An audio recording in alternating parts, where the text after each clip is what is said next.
Nearly 900 strikes in 12 hours. That's what we saw at the end of February. Beginning of March 2026. Over 1,000 military aircraft. 600 people dead in Tehran alone.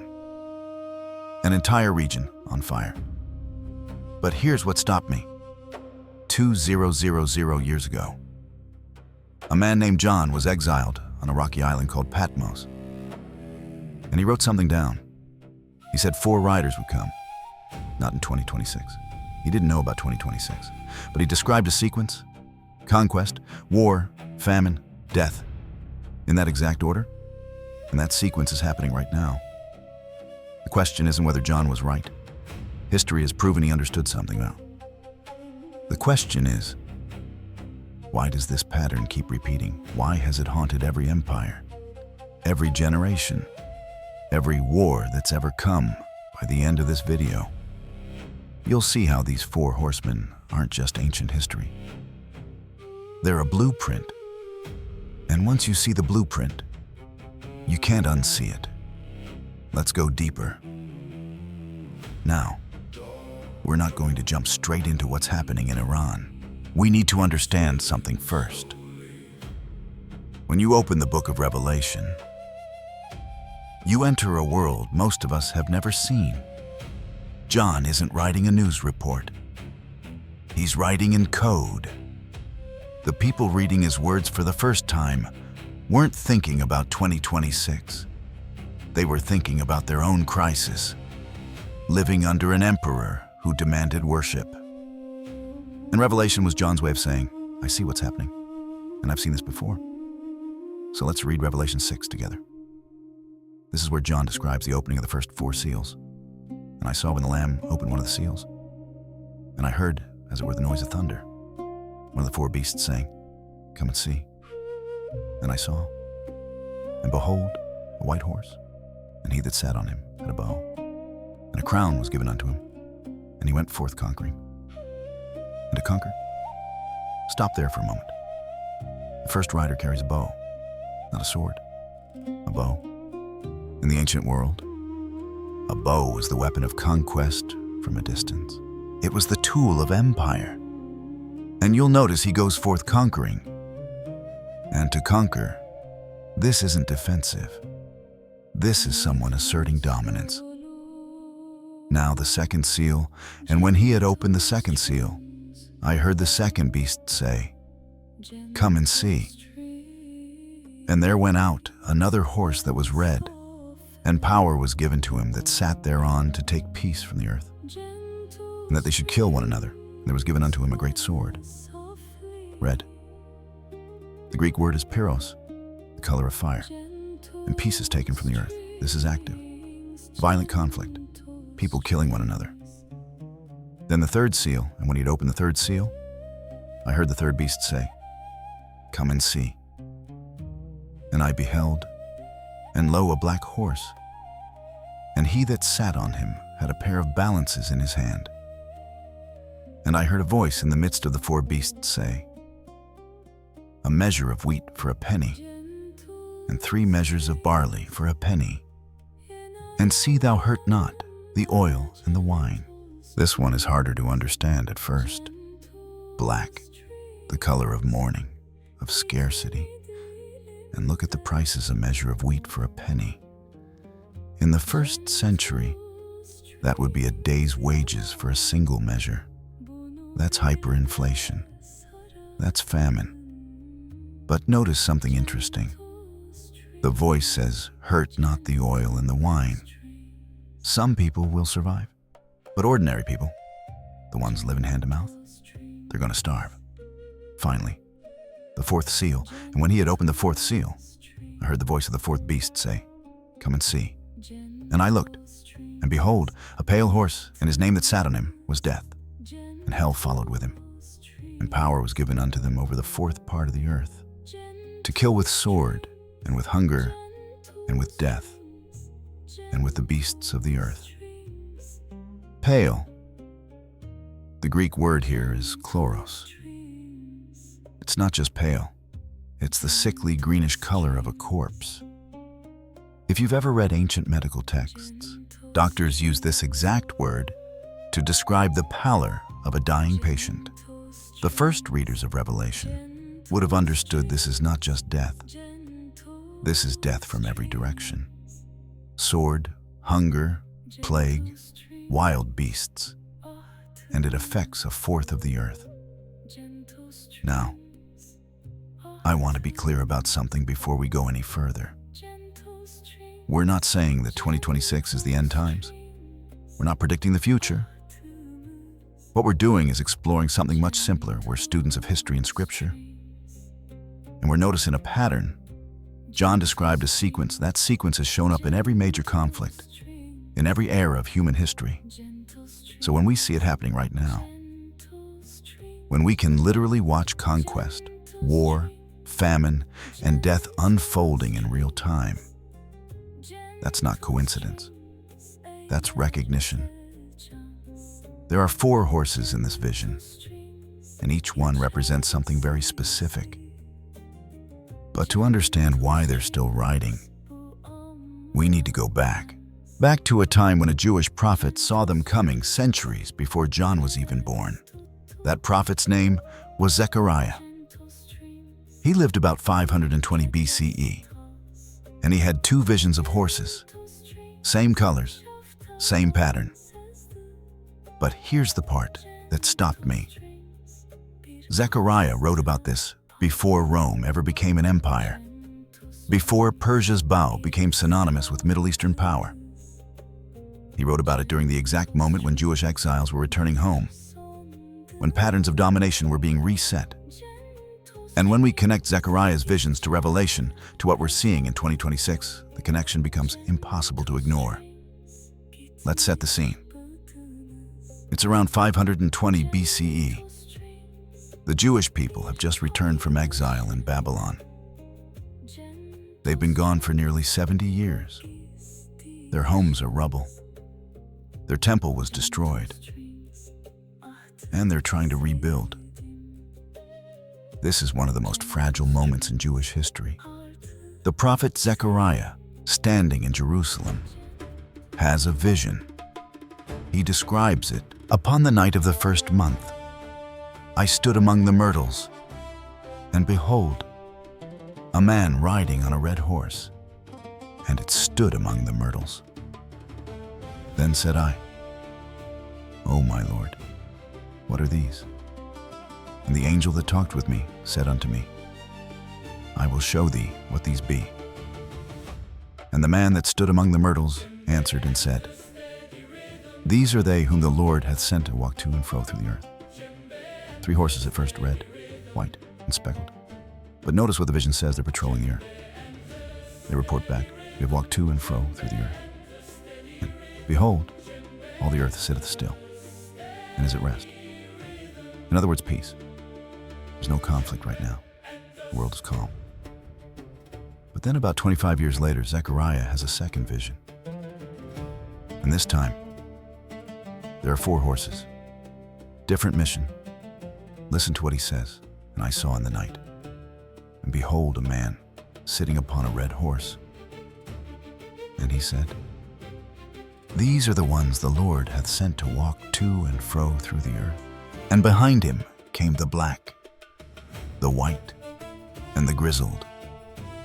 And then, and said he unto me, These are the 4 spirits of heaven, which go forth from standing before the Lord of all the earth. Let's pause here, because this shift is crucial. The first vision showed horses patrolling during a time of peace. But the second vision, these horses are described as spirits messengers ready to go forth. The language changes, the urgency changes, and the colors that had meant patrol now mean judgment. So Zechariah understood something crucial. Horses meant power, red meant war, but he was riding during peace, which means he was describing a future scenario, a pattern that hadn't happened yet, but that God wanted his people to recognize when it came. Now let's think about what Zechariah knew about. In his lifetime, Persia was the superpower. Cyrus the Great had just released the Jewish exiles. But Cyrus and his successors ruled with the bow and arrow. That was the Persian signature weapon. The Parthian Empire, which came after Persia but inherited its style, made the bow famous for over 500 years. These weren't just warriors with bows. They were an empire defined by this weapon. And then fast forward to the 1st century, when John writes Revelation. Rome is now the superpower, but Persia still looms large. In fact, Rome and Parthia, the Persian remnant, have been locked in rivalry for centuries. The Parthian bow is still the weapon of the East. And John, living under Rome, sees that same pattern of conquest through the bow that Zechariah saw centuries earlier. But here's what gets me. John doesn't just copy Zechariah. He escalates it. Zechariah's horses patrol in peace. John's horses bring judgment. Same starting point, the bow. Conquest, but different destination. By John's time, the stakes have risen. We're not just waiting for something to happen. We're living in the moment when it's happening. But here's what connects Zechariah's ancient visions to what's happening right now in 2026. And it's going to blow your mind. Now, I want you to notice something. When John writes Revelation, he's not just talking about Rome. He's describing something that goes beyond Rome. He's describing a pattern that transcends any single empire. Conquest always comes first. War follows, then famine, then death. And this sequence is played out in every major conflict in human history. Look at World War II. You had conquest by Nazi Germany, then active warfare across Europe, then famine and economic collapse in occupied territories, then millions dead. Look at the Napoleonic Wars. Conquest, war, famine in regions he conquered, mass death. Look at colonialism. European powers went forth conquering. Wars erupted. Local populations faced famine. Entire civilizations collapsed. But here's the thing.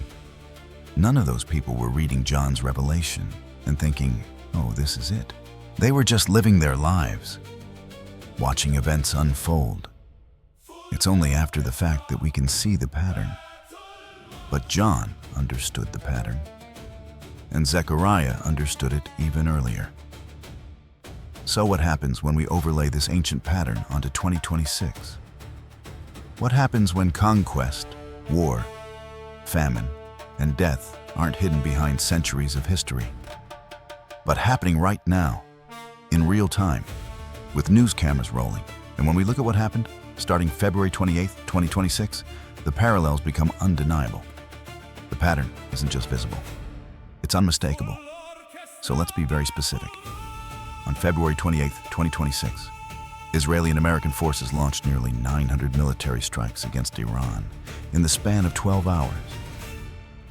This wasn't gradual escalation. This was overwhelming force designed to establish dominance. The rider on the white horse, going forth conquering. But what makes this pattern so clear is what happened next. Iran didn't surrender. Iran retaliated. Over the next few days, they launched more than 90 counterstrikes against Israeli and American targets. And suddenly, the second rider, the red horse, war, taking peace from the earth that became the new reality. And that reality cascaded. Within days, we saw humanitarian crisis spiraling in Lebanon. Nearly 1.5 million people fleeing. Food supplies disrupted. Medical systems collapsing. Oil prices spiking. We're watching the black horse ride famine. Economic collapse in real time. And the death toll keeps rising. Thousands dead in Tehran. Hundreds in Israel. Tens of thousands displaced. The pale horse follows close behind. So the ancient world understood something about this pattern. They knew that conquest always precedes war. War always precedes famine. And famine always precedes collapse. Zechariah knew it. John knew it. Historians know it. But here's what no one expected, that the exact same pattern would show up again, almost identically, 2000 years later. And the moment we see it happening, the question changes. It's no longer, is this happening? It's, why does this keep happening? And that answer will change how you see the news forever. Now, here's the part that changed my understanding of prophecy entirely. When John writes about the white horse and the bow, he's writing about something his readers knew: the Parthian bow, the Persian legacy. For nearly 1,000 years, that bow had been the signature weapon of Eastern powers. And in the first century, John's century, that legacy was still alive. Parthia and Rome were locked in rivalry. The bow was the symbol of Eastern dominance. But that's ancient history, right? Wrong. Look at the Iranian flag today. Do you see it? The Faravahar, the winged symbol that's been associated with Persian power for 700 years.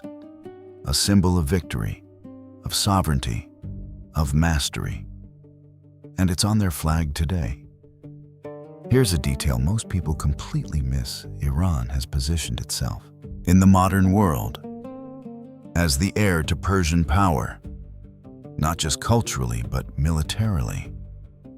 And on February 28, 2026, when they asserted their dominance through military action, they were doing what Persia has always done, using the symbols and tactics of ancient conquest. And here's what happens next. Because the red horse doesn't stop at symbols, the red horse brings warfare. In those first 12 hours of February 28th, nearly 900 strikes. Targets Iranian air defense systems, missile facilities, strategic infrastructure. The intent was clear: establish overwhelming superiority, deny Iran any ability to respond. This is what happens when conquest moves to the next phase: active. Kinetic warfare designed to break your enemy's will. But Iran didn't break. They retaliated. Within days, over 90 counterstrikes, some hitting civilian areas in Israel and the Gulf states. Suddenly, there's no more patrolling. There's no more establishing dominance. There's mutual destruction. The red horse has fully arrived. And with warfare comes the breakdown of everything else. Lebanon saw over 1 million people flee. Food supplies became scarce. Oil prices spiked. You're watching economic cascades in real time. The black horse enters. And here's what stops me in my tracks. Zechariah saw this 600 years ago. John saw it 2000 years ago. But they didn't predict 2026 specifically. They didn't know about Iran and Israel. They understood something deeper: patterns. Human patterns, empire patterns, patterns of power that repeat across centuries because human nature doesn't change. John knew that whenever you have a superpower asserting dominance through military force, whenever the first rider comes forth, the second, third, and fourth riders are not far behind. The pattern isn't magical, it's mechanical. It's cause and effect. Conquest breeds war. War breeds famine. Famine breeds death. And death changes everything. Now I need you to really listen to what comes next, because this is where most people miss the point entirely. When we look at 2026, we're not looking at a one-off crisis. We're looking at a system breaking down. And once you see that system, once you understand that pattern, you start to see it everywhere. You see it in the news differently. You understand why famine follows war. You understand why death follows famine, not as mysteries, as inevitabilities. But here's the twist. Understanding the pattern doesn't mean you're helpless. It means you're awake. It means you're not caught off guard when the system cascades. It means you can prepare, adapt, and help others do the same. And most importantly, it means you're not watching random chaos. You're watching a script that was written down 2000 years ago. That's not hopeless. That's clarity. But here's the real question, and I mean the real question. If this pattern has repeated from Zechariah's time, through John's time, and now into 2026, what does that tell us about the future? What does it tell us about who's in control? Because that answer changes everything. The thing about patterns is that they reveal something deeper than dates or events. They reveal character. They reveal whether someone is in control or whether everything is spinning out of control. Solomon wrote, "Thousands of years ago, that which has been is that which will be, and that which has been done is that which will be done." There is nothing new under the sun. He wasn't being pessimistic. He was being realistic. Human nature doesn't change. Empire patterns don't change.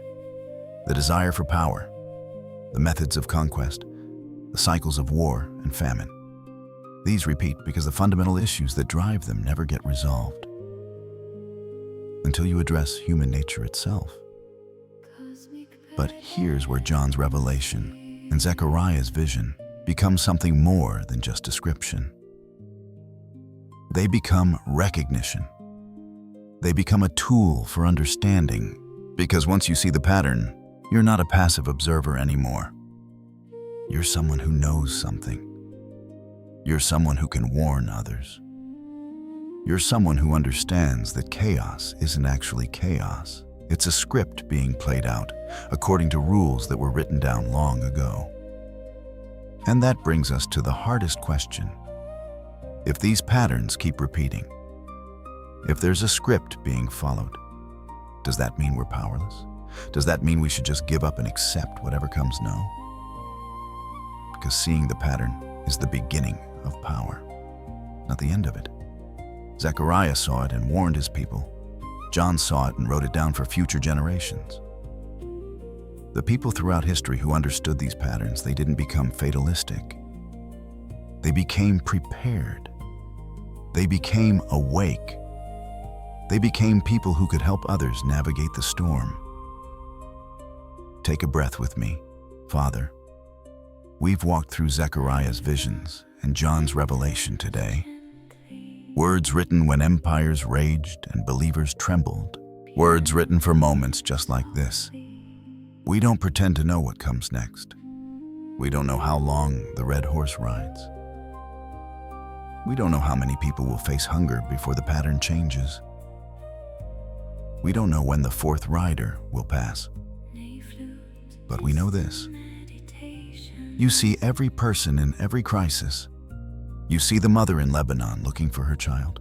You see the farmer watching his crops fail. You see every person who's lost, and they're not lost to you. Give us the wisdom to read these patterns not with fear, but with clarity. Give us the courage to stand awake in a world that's spinning, and give us the compassion to help others navigate the storm. And in the middle of everything shaking, give us peace, not because the world is calm, we know it's not, but because you reign, because the script was written long ago, and because your plan is unfolding exactly as it should. In Jesus' name, amen.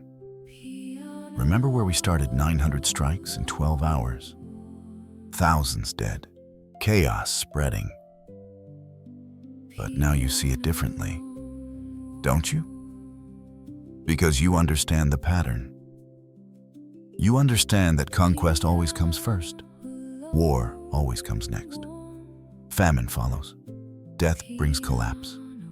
Not as random chaos as a script. A terrible script. But a script nonetheless. And here's what that means. You're not helpless. You're not asleep. You're awake. And awake people can prepare. Awake people can help others. Awake people understand that in the middle of crisis, their faith isn't just a comfort, it's a tool. It's a lens that brings clarity when everything else is confusion. This is what Scrolls of Fire is all about. We're not just reading ancient words. We're learning to read the news like prophets. We're learning to see patterns. We're learning to understand that history has something to teach us if we're willing to listen. So if this video opened your eyes to patterns you'd never seen before, If you've made it this far, and you're thinking differently about what's happening in 2026, hit that subscribe button. Join thousands of other people who are waking up to these patterns every single week. And comment below. Which of the four horsemen do you see most clearly right now? What pattern surprised you the most? Let's talk about this. Let's build this community of people who aren't asleep. Now, I want to leave you with a teaser of what's coming next, because it connects directly to where we are right now. Next week, we're exploring what happens after the Four Horsemen ride. John doesn't end Revelation with the pale horse. No. The moment death spreads across the earth, something else happens. Souls appear. The souls of everyone who refused to bow. Everyone who kept their faith when everything was falling apart. And they ask a question that every person watching right now needs to hear the answer to. How long, O Lord?